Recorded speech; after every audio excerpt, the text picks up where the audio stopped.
N'avez-vous jamais procrastiné au point de ne pas réviser vos cours d'anatomie et de vous pointer le jour de l'examen en vous disant pourquoi j'ai pas révisé en fait?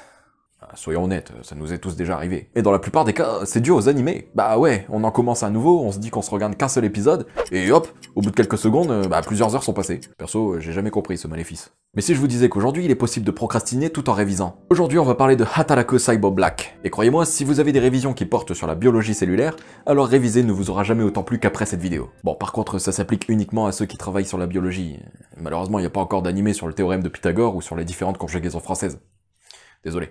Hataraku Saibo Black, les brigades immunitaires Black en français, raconte l'histoire de AA 2153, qui est un érythrocyte, un globule rouge en gros. Ouais, AA 2153 c'est son nom. Forcément il n'a pas de vrai nom parce que c'est pas une personne à proprement parler. D'ailleurs ce sera le cas pour tous les personnages qu'on croisera dans la série. AA 2153 est un nouveau globule qui vient tout juste d'arriver. Par conséquent, celui-ci reçoit la formation de ses aînés afin de comprendre son rôle en tant que globule rouge. Cependant, celui-ci se rend compte que le corps dans lequel il se trouve n'est pas de tout repos. En effet, le possesseur du corps est un homme qui a une très mauvaise hygiène de vie. Alcool, tabac, malbouffe, tous ces facteurs font que le corps se détériore rapidement, laissant apparaître les pires dangers pour le système immunitaire qui s'y trouve. C'est alors que AA 2153 va rencontrer U1196, qui elle, est une neutrophile, un globule blanc. C'est alors qu'ensemble, ils tenteront de survivre face aux maladies et aux autres addictions néfastes qui se dresseront devant eux. Quand il était une fois la vie, rencontre le Japon.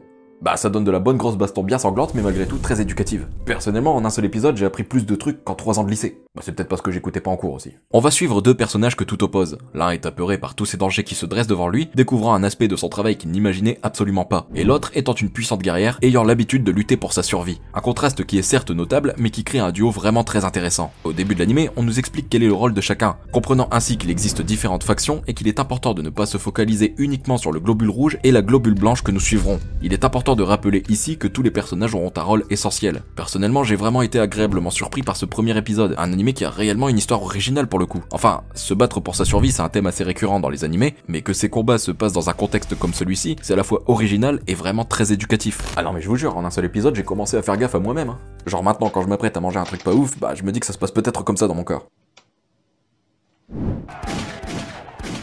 Attention les gars, le sucre prend du terrain.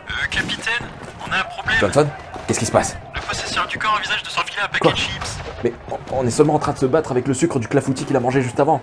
Et lui, il va rajouter des chips par-dessus. C'est mauvais. Si jamais le sucre est rejoint par le sel, alors on risque de perdre du territoire.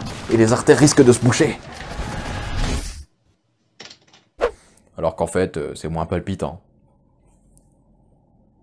Bon, faut noter que l'anime est en fait un spin-off d'une œuvre déjà existante du nom de Hataraku Saibo. Par contre, d'après ce que j'ai compris, l'œuvre de base est beaucoup plus gentille et moins sombre que le spin-off que je vous présente aujourd'hui. Ouais, dans Hataraku Saibo Black, va y avoir du sang, mais aussi des morts et ceux dans d'atroces souffrances. Au premier abord, notre héros paraît faible et irréfléchi. Alors, je saurais pas vous l'affirmer à 100% étant donné que je n'ai pas lu le manga, mais personnellement je pense qu'il va devenir bien plus puissant au fil de l'anime. Peut-être pas au point de se battre comme le fait U1196, parce qu'il faut rappeler que le rôle d'un globule rouge reste avant tout de transmettre l'oxygène des poumons vers les tissus. Non, je pense plutôt qu'il va devenir plus sûr de lui, avec une globule blanche ultra puissante, pensez pas dire ça un jour, qui couvrira ses arrières. Donc je pense que le duo sera vraiment agréable à suivre. Pour ce qui est de l'animation, personnellement j'ai beaucoup aimé. Par moments, certains traits sont plus prononcés que d'autres, les ombres sont également parfaitement gérées, rappelant qu'on se trouve ici dans un univers particulièrement sombre, où toute anomalie grave peut arriver, ayant même des répercussions catastrophiques. Pour conclure, je dirais que cet animé m'attire beaucoup personnellement. Non seulement parce que le cadre de l'histoire est pour le coup très original, mais aussi très éducatif. Le fait de comprendre comment fonctionne notre corps humain est une chose plutôt importante.